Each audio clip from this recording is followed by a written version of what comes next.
Good morning, everyone, and welcome to our introduction of West Virginia University's 24th head basketball coach. We are thankful and honored that you're all here with us this morning as we meet Coach Hodge and his family. Relatively brief program. We'll hear from President Gordon Gee, Vice President and Athletic Director Wren Baker, and we'll also have an opportunity for questions and answers as we move in to a new era of WVU basketball. As I said, just West Virginia's 24th head coach. Please welcome President Gordon Gee. Well, thank you, and we're grateful to have you here, and welcome to West Virginia. We're really grateful to have you here, and we're grateful to have your family. And I see that Reed and Emery are here. You've been automatically admitted to the university because we need your tuition. So if you will, if you'll get right to work, we'd appreciate that. So it's a big day for us. I will tell you, Coach, and to your family, that there is no university that means more to a state or has a greater impact on the state than does this institution. And so therefore, our athletic program has such an immense impact on what we are doing as an institution. It is the voice of our university. It is the voice of West Virginia. It represents the hopes and dreams of all of the people in this state and all of our diaspora, people who love West Virginia. And you'll discover that they are everywhere. You cannot escape. I've discovered that myself. And so we do want to welcome you. I want to welcome our Board of Governors who are here. They are the people for whom we all work, and they do a great job, and they are very committed to this university. I want to welcome all of our fans and those who are here because we're so appreciative of all that you do to make our university a better place. And so finally, I want to just say something about my good friend Wren Baker. You know, I've been a university president for 45 years, Coach. Can you imagine how many athletic directors I have seen? I've seen a lot of them. I've never seen a better, brighter athletic director than this guy right here. Give him a round of applause. I know you met Dr. Benson last night, so right now there are two presidents, but I'm entering the portal, so I'm getting out of here. So everyone have a great day. Thank you for being here.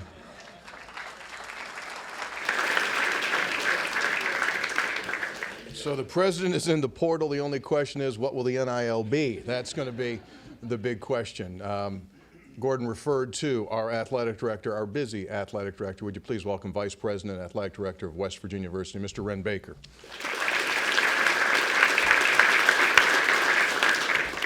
Thank you, Tony. And Gordon accepts his NIL in bow ties, so it's cheaper than some of these point guards, Coach. I want to begin by thanking everybody for coming today to the introduction of our next head men's basketball coach, Ross Hodge. Coach, we have the best fans in the country, and it's the reason why I know we'll continue to thrive with their passion and support. I want to take just a brief moment to thank our staff members who assisted with the search process. Several of them are here today. Natasha Oakes, Ben Murray, Rob Alsop, Brian Messerly, Michael Frigale. Thank you to President Gee and President Benson. I had to check in daily with two presidents on this search. But they were both very good, very supportive, and our board is very much committed to athletics and aligned in our vision, and the leadership at this institution is the reason that our future is very, very bright.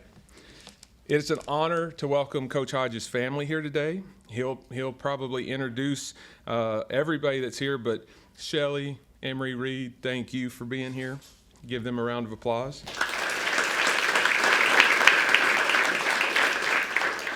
Coach's mother is here as well, and so he's on his best behavior. He'll introduce her. Today is a day of celebration. As Tony mentioned, we introduce our 24th basketball coach. We are one of the top 20 winningest programs in the country.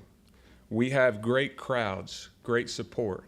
And there's a mission here that, as Gordon mentioned, you represent 1.8 million West Virginians. It's a different calling when you take this job.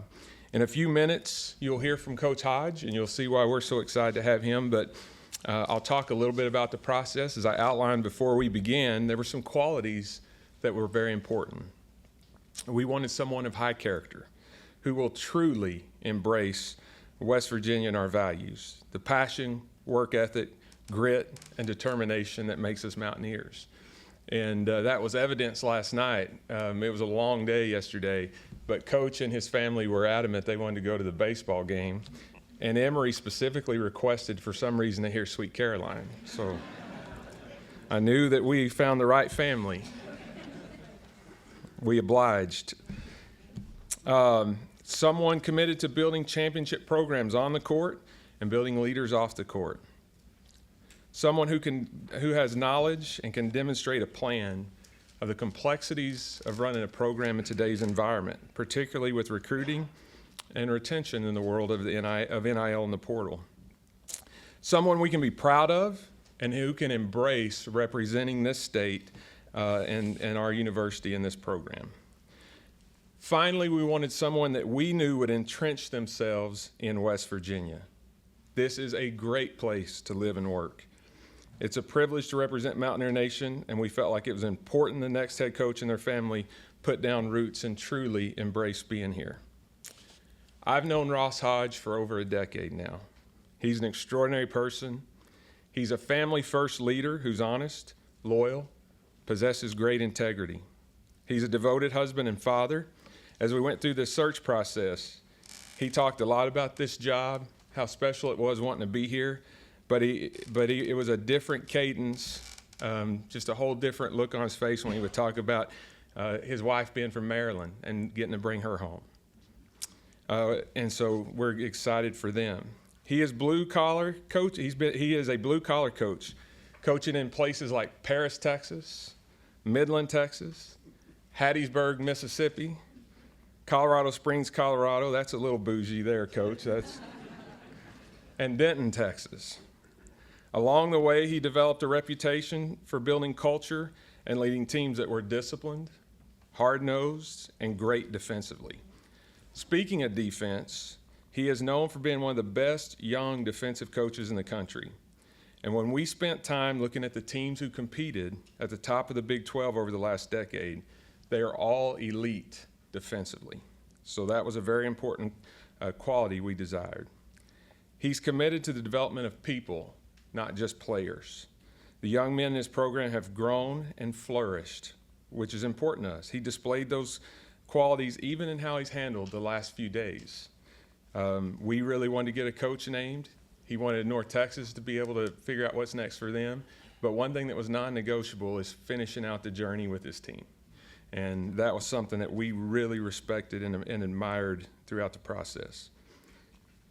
He has great experience in rebuilding, retooling, and reloading rosters. All of his head coaching experience, which he's won over 80% of his games, was either as a junior college head coach, they've been doing that for a long time, or as a head coach in this new environment. And he was clear in his desire to plant roots and embrace West Virginians. Coach Hodge, when I took this job, President Gee told me, if you love West Virginians, they will love you back. We have found that to be very, very true. Other coaches are effusive in their praise of Coach Hodge. I spoke to dozens of coaches during this process, but I'll tell you two quick ones. I called Grant McCaslin, the head coach at Texas Tech, who's a good friend of mine and who Coach Hodge worked for. And he answered the phone, and he said, "Ross freaking Hodge." And he had said that to me many times over the years when I would compliment his defense when I was the AD at North Texas, and he would just always shake his head and say, "That's Ross freaking Hodge." So he answered the phone that way, and he said, "Hey, he's ready. You should look at Ross." But he said, "You may not be able to get him to come because his daughter is a junior," and that really made me want him more, somebody who puts family first. And Emory, we're grateful that you approved the transition to be a Mountaineer. So then I called Dusty May. Dusty May's the coach at Michigan. We both knew him, competed against him when he was at FAU. And he answered the phone, and he was whispering. He said, "He's ready." I said, "Who are you talking about?" He said, "The Denton Flash." And I said, well, I was going to talk to you about 6 or 7 candidates I think you know. So I said, "Where are you at?" And he said, "I'm on my team plane." They had just won to go to Sweet 16, and he was whispering because he's on the team plane. And I said, "Well, call me when you land." So we talked about several things, but he talked about competing against Ross Hodge and what a great coach he was, how tough his teams were, how he always thought that they maximized their ability. And he actually had a player that transferred to North Texas, and he said, I watched that player's growth this year, and he said, from afar, I admired it. He got more out of him than I could. And so that went a long ways. So I'm pleased we found a coach that checked all of our boxes.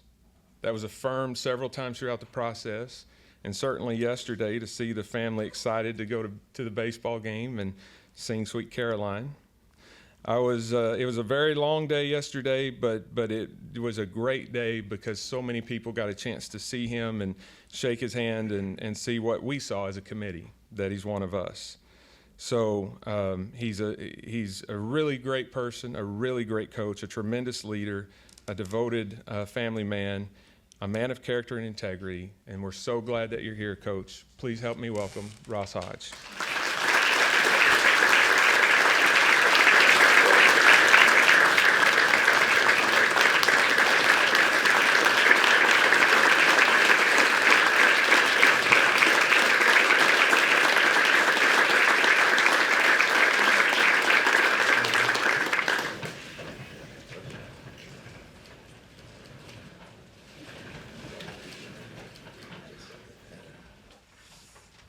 Man, West Virginia, Mountain Mama, take me home, country roads, man. It's an incredible honor.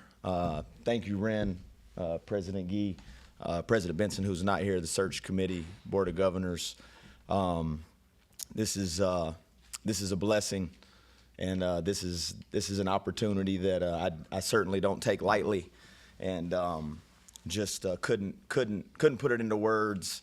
The last 24 hours getting here yesterday, getting opportunity to tour the facilities, getting to meet some of the people in this room already. And the one thing when you hear anyone talk about West Virginia, the first thing that comes out of everyone's mouth is like, you will love these people. There is not better people anywhere on this planet than the people of West Virginia, and you got a chance to see it, right away. From the moment we stepped off the plane, everybody's been so welcoming and so helpful. I also want to say thank you to Jared Mosley, the University of North Texas, the Denton community. We're there 8 years, met so many impactful people, changed our life in a lot of ways, and Ren mentioned it, and I certainly appreciated both he and Jared allowing me to finish that journey with that group of guys and that university and that program. That meant a lot to be able to do that. Family's here, talked about that a little bit. My son Reed, he's 13-year-old. He's in the 7th grade. He'll be going into the 8th grade. Loves baseball, loves football.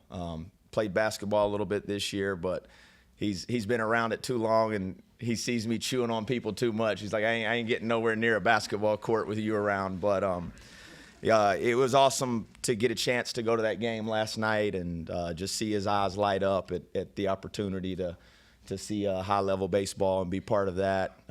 My daughter Emery mentioned her.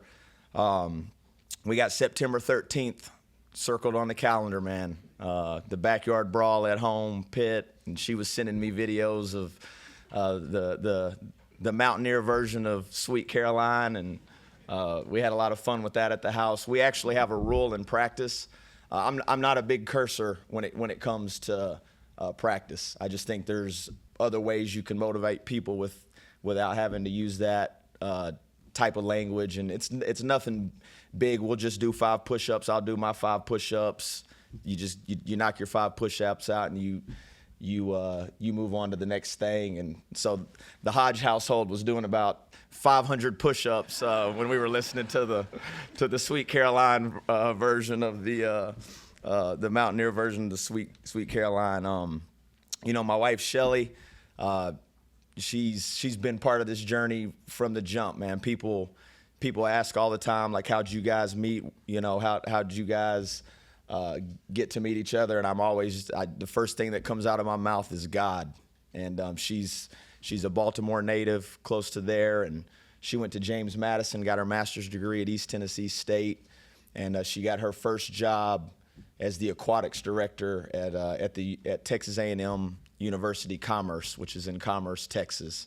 And I'm sure you guys probably haven't heard of that. There's 4 stoplights there, and she talks about it all the time. She cried all the way there, and then she cried all the way when we left. And we met there, and she's been part of this incredible journey. And again, I was a GA when we met, and shortly after that took an assistant's job at Paris Junior College, where I made $8,000 and had a meal card and had a residency in the dorm, and we were pushed up right next to the baseball team.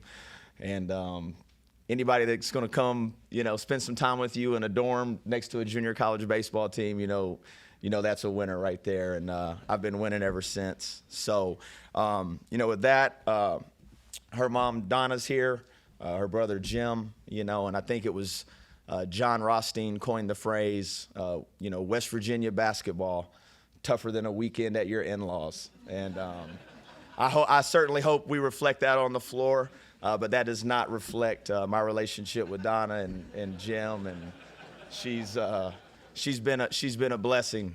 She's been a godsend in addition to the family, and we are extremely excited to get back in this area. Shelly has so much family in the Ohio area, the Maryland area, and the Pennsylvania area.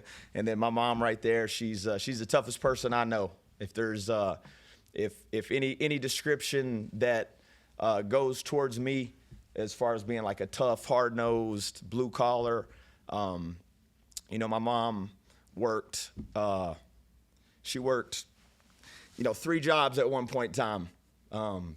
Drove we called them the yellow dogs, the big old school buses. And you can see my mom, she's not exactly a big lady. And so she'd wake up at 4:30 to go to the bus barn and get the bus, drive the bus, go teach at teacher's aide at the high school, and then when that was over, went to J.C. Penney's, and she'd have stretches where she'd work 20, 21 days in a row without ever taking a day off.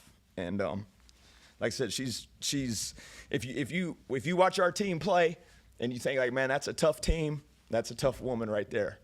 And I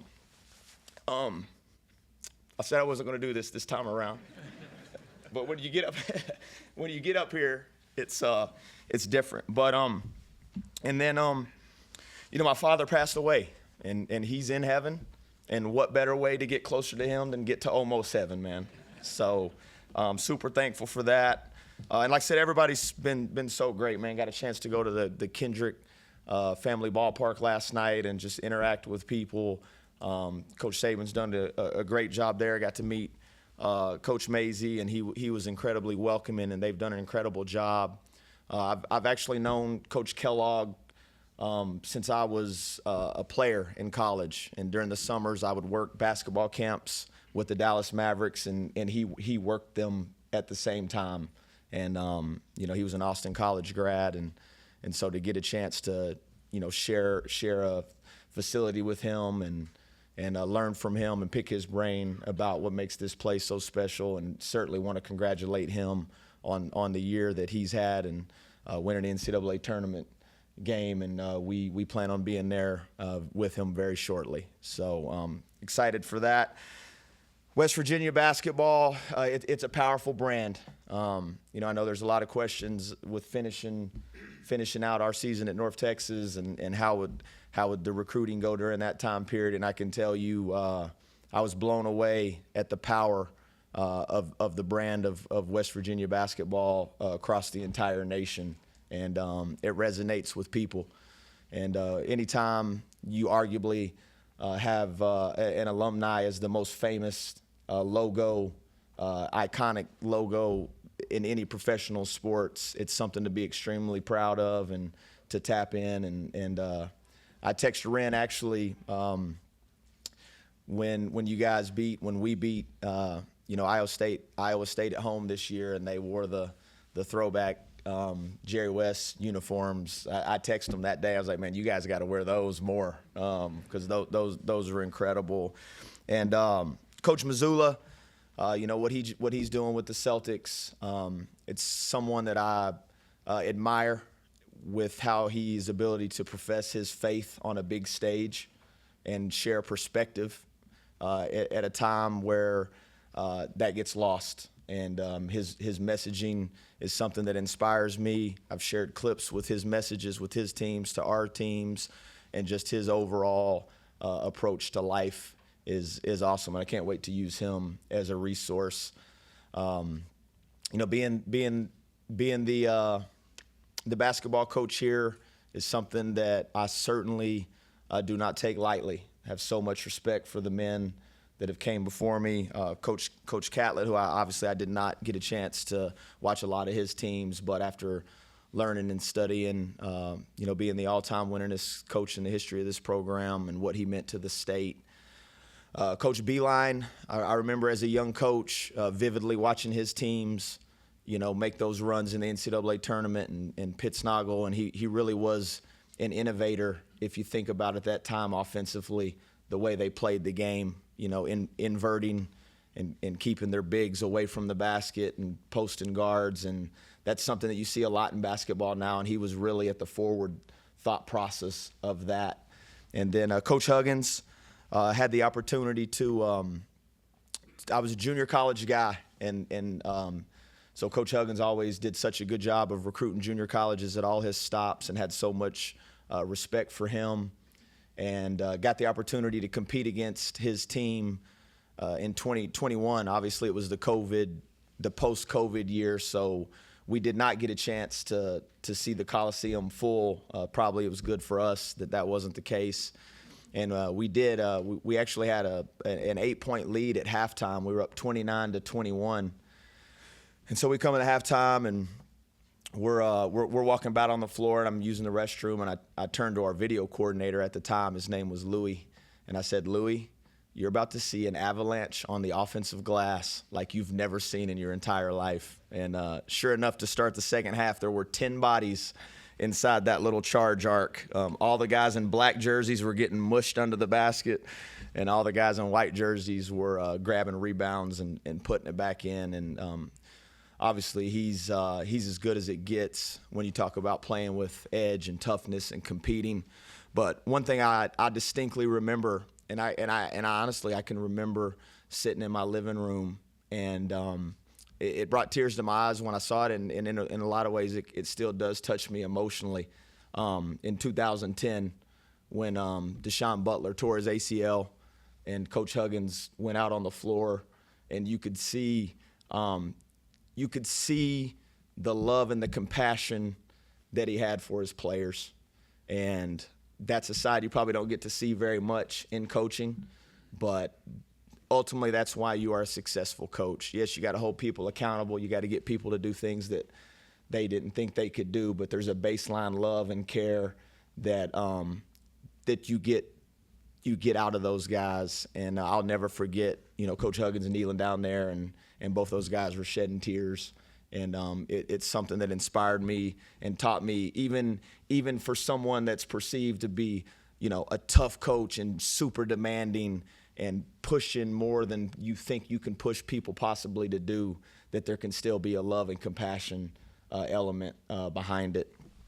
I think anytime, if you're going to win championships at this level, coaches can win games, but administrations win championships. And Coach Gee said it best. I don't think there's a better athletic director in the country than Ren Becker, and his vision for modern college athletics and being progressive with so much of the change, but still being able to be rooted in old-fashioned values and connecting people and understanding that you win with people.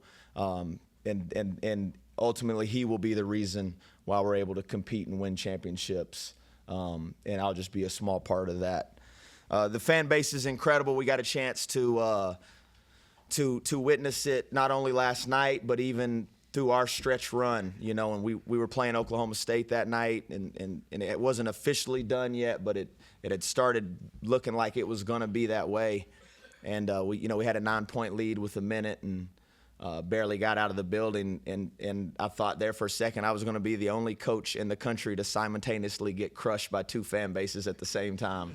But I love it. That's what I want.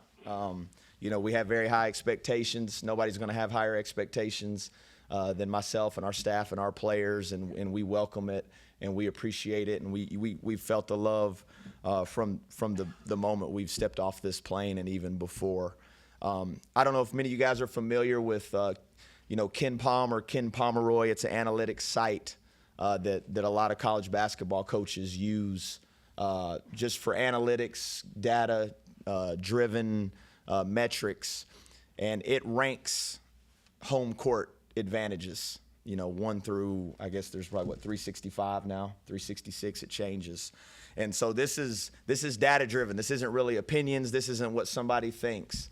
And West Virginia has the #1 home court advantage in the country. And I can't wait to see that place full. And its home courts are real. They're powerful. They're matter. And I've always said if it's worth a basket, then it's worth everything. And I can't wait to see that. The Morgantown community, we love mountains. We love rivers. We love lakes. There's something about being in the mountains. I told Ren in this when we were talking. There's something spiritual about it. And I grew up in and out. Grew up in the country and then grew up in the city in Dallas. Kind of my formative years. I was in high school. It was more city, and so I'll be the first to admit I wasn't someone that was big, hunter, fisher, hadn't spent a lot of time in nature. But one thing that was awesome about our opportunity to be at Colorado State was the opportunity to get connected and go on hikes and spend times in the mountains. And it lets you know that there is something much bigger than you out there. And there really is something divine about spending time in nature. And my family loves that. And we can't get the opportunity to do that. So, with that being said, the first time I got to do one of these, they told me I had 6 to 8 minutes. I went for about 25. I'm not going to do that quite this time. But, again, when you talk about, our program, what has been, makes it go, why have we been able to be successful? And it's simply put, it's people. And, I had a chance to meet these young men yesterday, our student assistants up against this wall, and I told them, they are the reason why we've won championships. They are the reason why you win. They are the lifeblood of a program, and something that we consistently talk about and share amongst our program is everyone has equal value. Everyone has equal value. No one's more important than anyone else, myself included.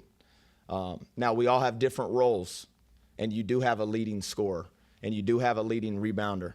But your leading scorer and your leading rebounder are no more important than your 15th man. And we live in a world, unfortunately, now that likes to assign value to what you can do. And I fight every day for our players to understand that your value is not weighed in your ability to put a basketball in the basket or grab a rebound. That's part of it. That comes with it. But who you are as a person, who you are as a son, the man that you long to be when it's your time to be a father and lead your household is significantly more important than anything you can do on a basketball floor. And we treat everyone that way. And ultimately, you win with people. And we'll get the right people in place. And we'll get people in place that you guys will come to love and come to respect. And you get everybody moving in the same direction, even in a time period in college athletics that has been difficult. There's a lot of change. It's hard on fan bases. It's hard on people that have been, watching college athletics for a long time. And I don't envy any of you. I don't blame anybody for being frustrated with the changes in the landscape. But I do believe that you can still find a way to make this non-transactional, and you can still make it relational, and you can do it in a quick time, and you can get players and staff invested in a university and in a state and in a program, and you can connect them in a way that's impactful, that will impact them for the rest of their lives. If you're going to win the Big 12, you got to be one of the best defensive teams in the country. Ren mentioned that. If you look historically who's won the Big 12, the years that Kansas was winning the Big 12, they had the best defense in the league. As we all know, who's had the best defense in the league the last couple of years is still playing. we plan on being one of the best defensive teams in the Big 12, which makes us one of the best defensive teams in the country, which gives us an opportunity to play extended basketball in March. And the last 8 years, the team with the best scoring defense in the country was foreshadowing was Houston, and number 2 was North Texas. 1 and 2 in the country the last 8 years, and we certainly plan on bringing that style of basketball and that brand to here. You're not always going to shoot it best. You're not always going to have your best offensive nights, but if you'll get down there and you'll be committed to defending, you'll always have a chance. You'll always have a chance to win. It's a great honor. It's a great privilege to be the head of this program. That's something I want our players to understand, to whom much is given, much is expected. And given the opportunity to wear a West Virginia uniform is something that none of us will take lightly. Like I said, it means so much to this state, to this region, and to this university. And with that being said, I'll leave it at this. To all my former players at any stop, Paris Junior College, Texas A&M Commerce, Southern Miss, Colorado State, Arkansas State, North Texas, I love you guys. You're all a part of this. You're the reason that I'm standing here today, and I'm so incredibly grateful that God has put me in this position to be the leader of this program. And I'll work hard every day to make everybody proud to be a West Virginia Mountaineer. Thank you, guys.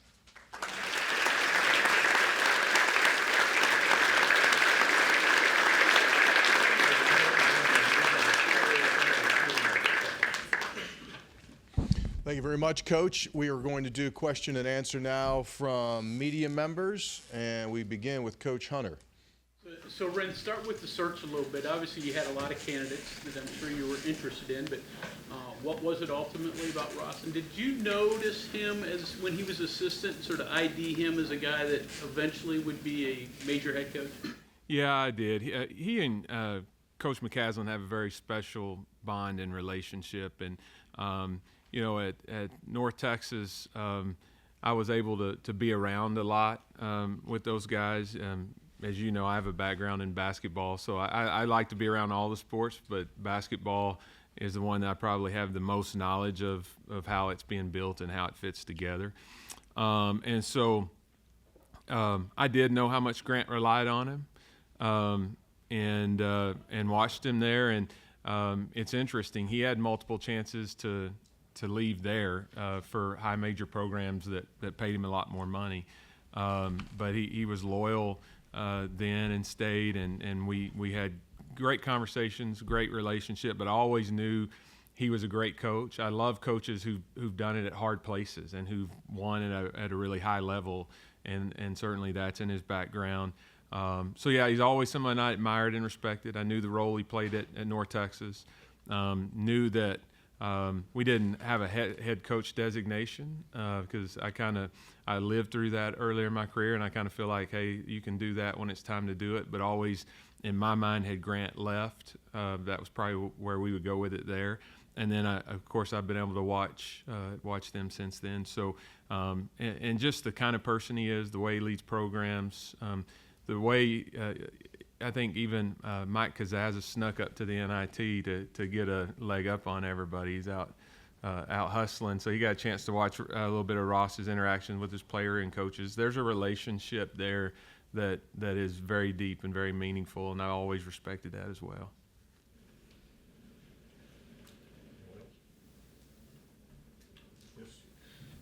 Ren, you talked about a coach that puts down roots.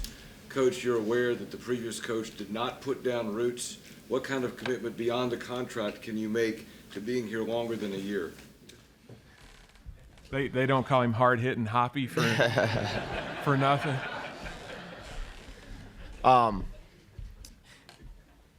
Yeah, this move was not an easy move for me. I'll be perfectly honest. We talked a lot as a family.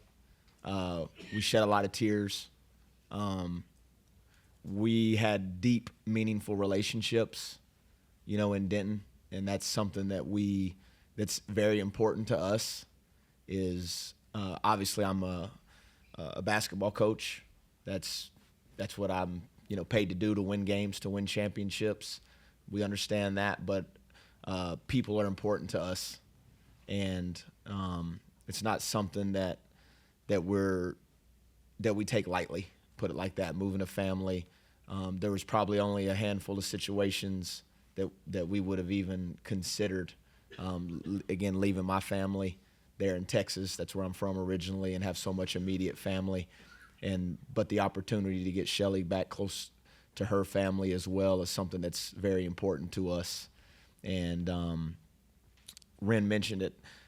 Me personally, I had several opportunities to leave when I was an assistant at North Texas for what some people would say were bigger and better opportunities at bigger brands, higher levels, more money, and ultimately that's not necessarily what I'm interested in. I'm interested in people and being in a place that we can call home. Ross, what areas do you feel comfortable recruiting in? Obviously, you're from Texas. What areas do you feel recruiting? Yeah, I really feel comfortable recruiting nationally. Obviously, the landscape has changed with the transfer portal. And, even being a junior college coach, and I can weave this into a story if everybody will allow me to bore them. But when you were a junior college coach, there was always an East Coast trip that you went on every year.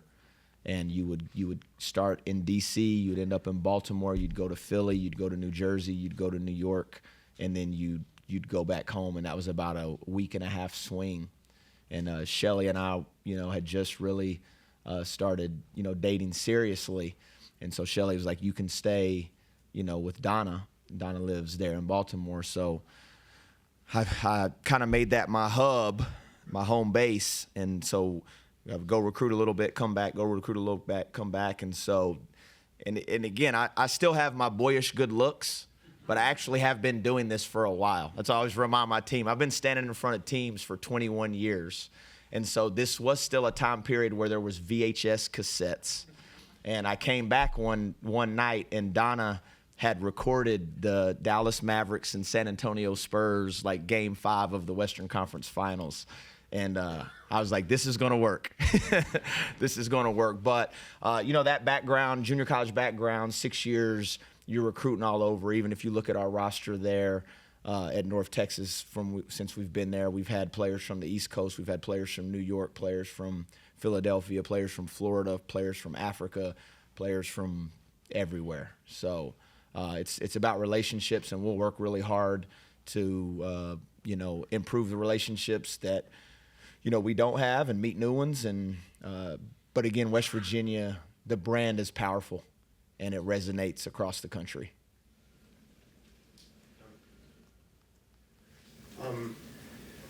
So Ren talks a lot about the lineage of this program and just making sure everyone's aware of it, even if maybe there's been downtimes and some things going on recently. And obviously Ren talked about Dusty May and other coaches that have, gave you the stamp of approval. But just for any detractors out there or anyone that would say that you only were a head coach at the D1 level for 2 years and you haven't coached an NCAA tournament team, these fans don't want 3, 4, 5 years missing the tournament.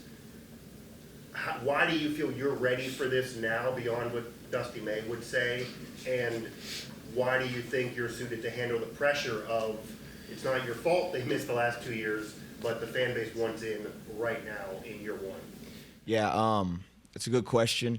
I've been really fortunate, and I didn't get a chance to talk about it much during my speech, but I've been really fortunate to work for some elite coaches. Larry Eustace was AP National Coach of the Year. He won the Big 12 twice in a row, regular season at Iowa State. Grant McCaslin, in my opinion, is one of the best coaches in the country. Even dating back to my younger time period, Bill Foy won a national championship in junior college. Sam Walker was the all-time winningest coach at Texas A&M Commerce. And so I've been really, really fortunate to be around coaches that, really mix it all together. And, Coach Eustace was the master in simplicity. His teams were so incredibly tough. They weren't going to turn the ball over, and they were going to get back every single time on defense. And it's like, that's what it was. We didn't spend a lot of time with like trying to score on a baseline out of bounds or run this tricky play. Like his tricky play was, we're going to go rebound every time this ball goes up, and we're going to go grab the ball with two hands, and we're going to put the ball in the basket. And I've been really fortunate to work along and with those guys and be part of NCAA tournament teams as an assistant and be part of teams that won games in the NCAA tournament.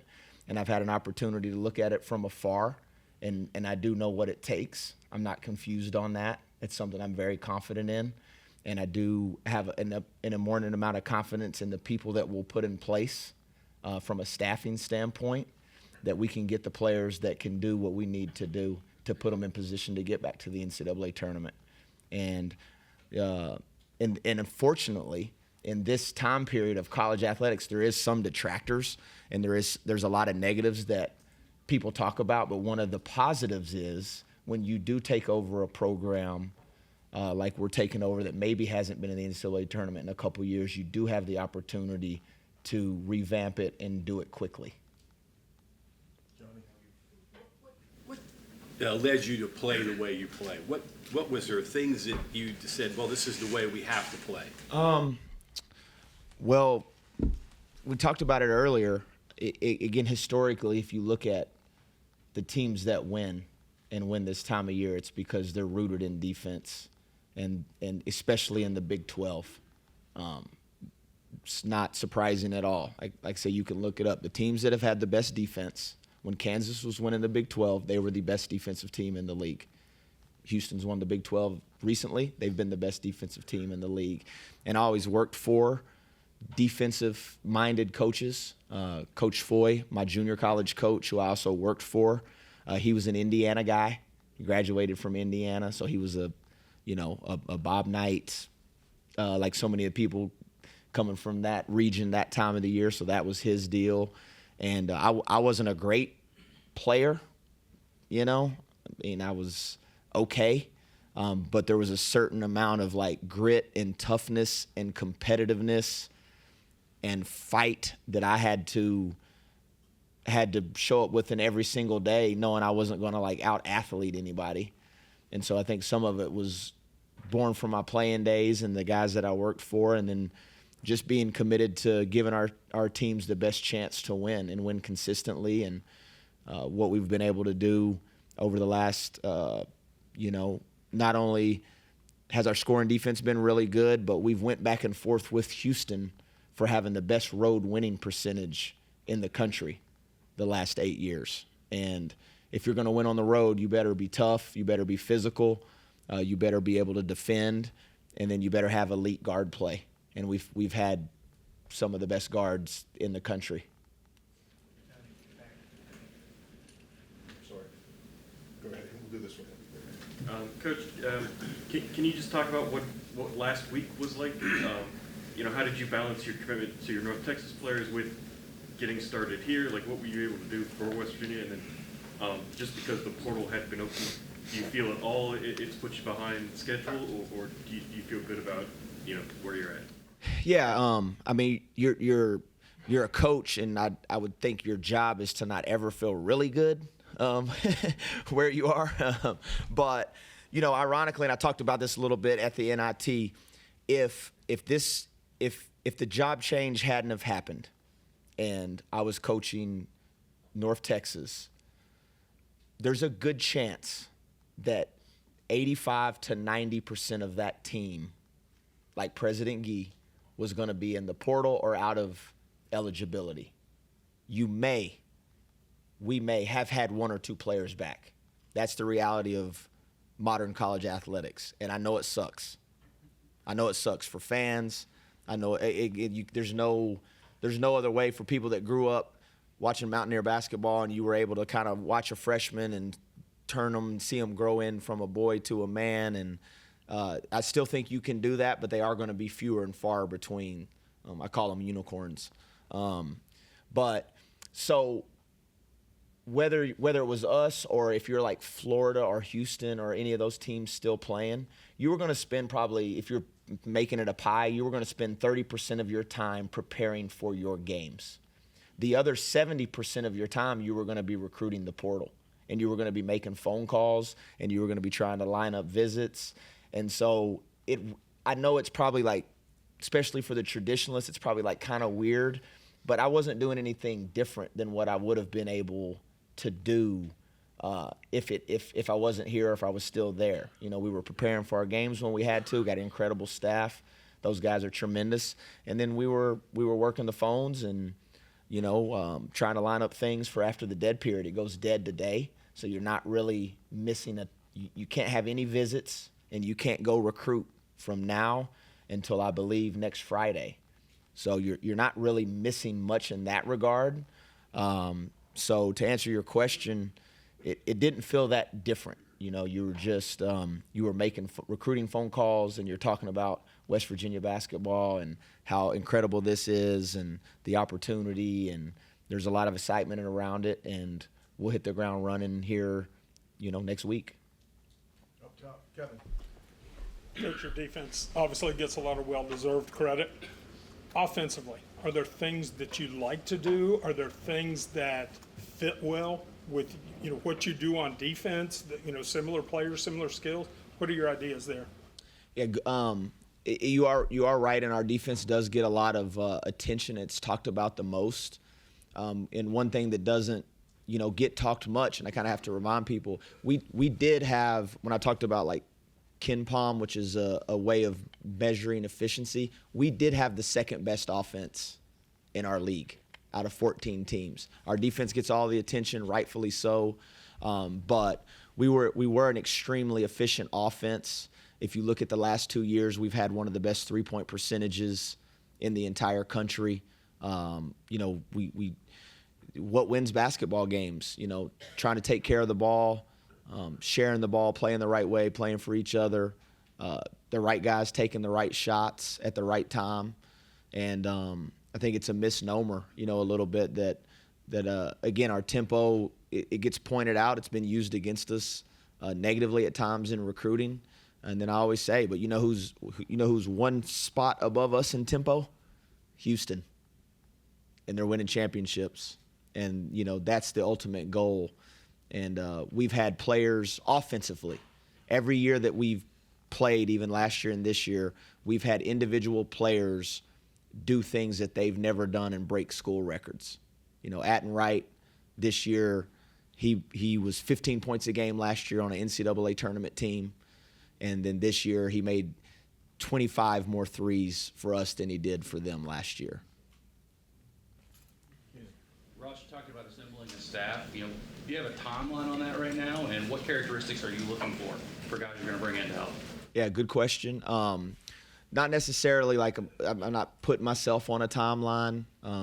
Again, there's an incredible excitement around this program, and there's not a shortage of people, you know, that would love to come be a part of this. Obviously, I will bring some staff members from North Texas, and just kind of evaluating it all. You know, when it's kind of putting a puzzle together.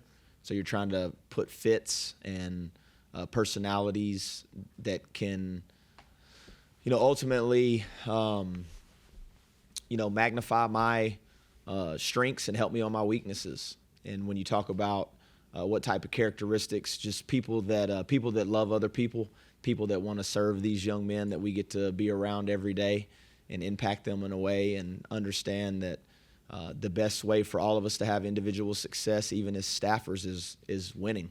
And the more you win, the more opportunities we all get.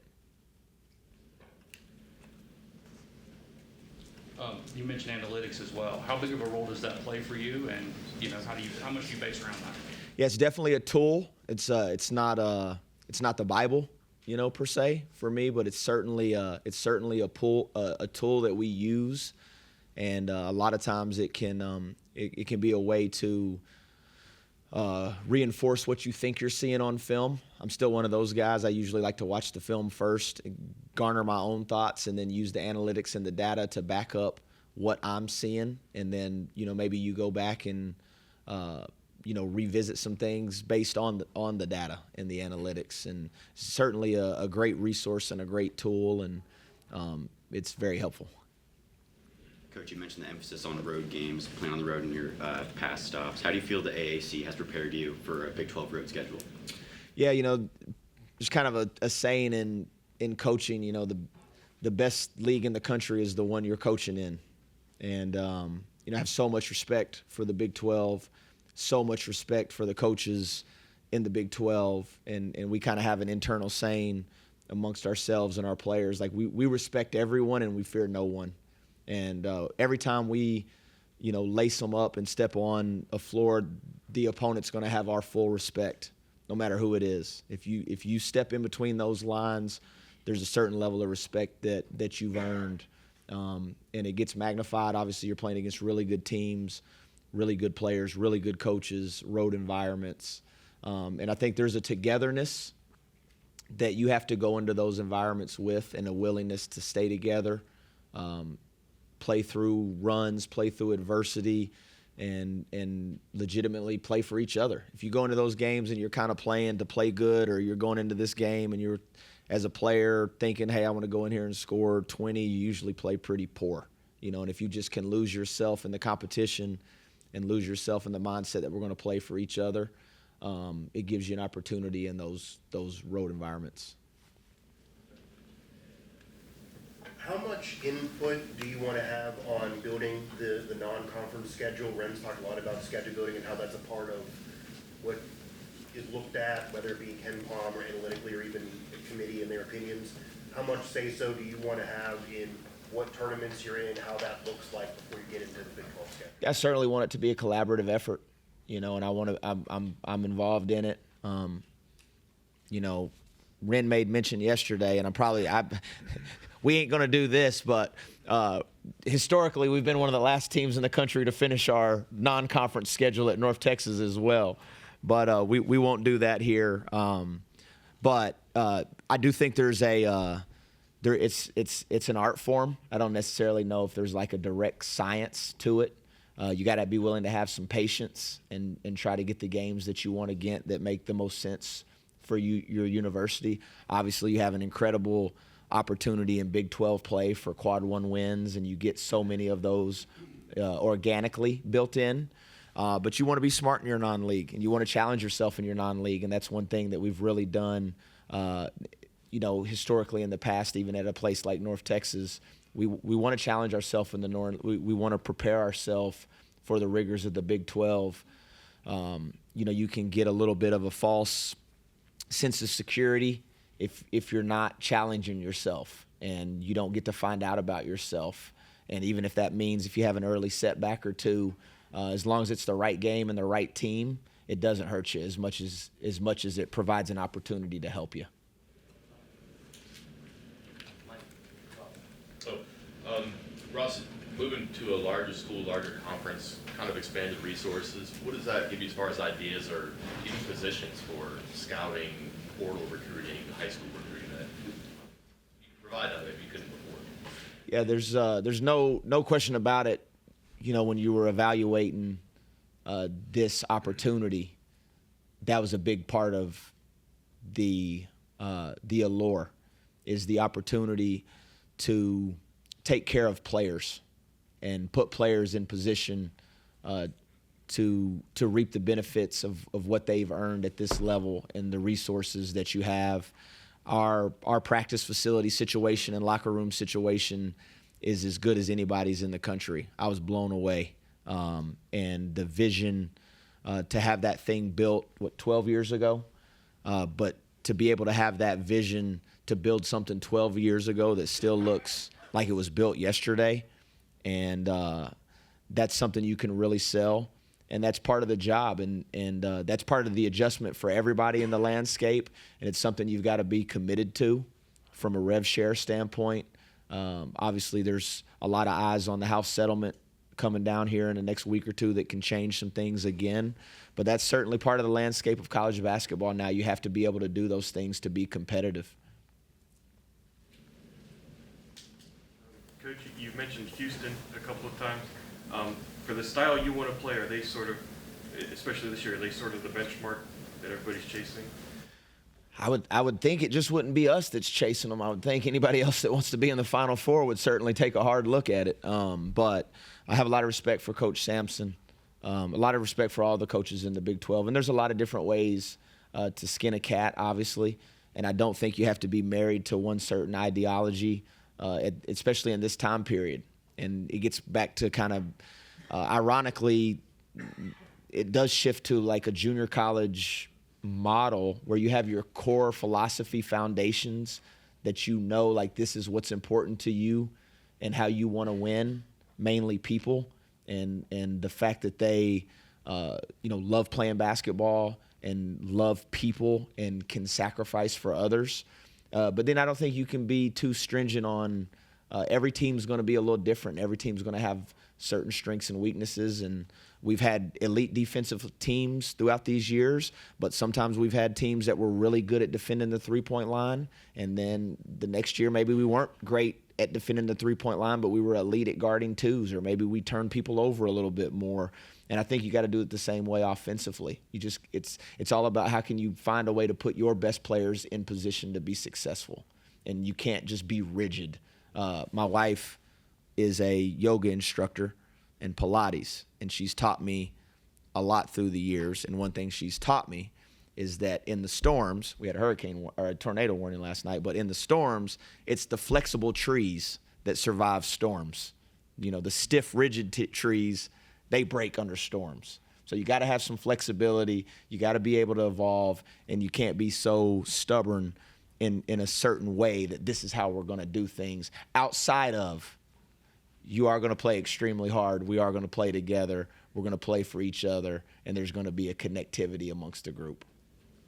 All right. Coach, Ren, thank you all very much. Coach will be around for a little bit. We appreciate everyone coming up. President Gee, Ren Baker, thanks, and it is a great day to be a Mountaineer wherever you may be. Thank you, everybody.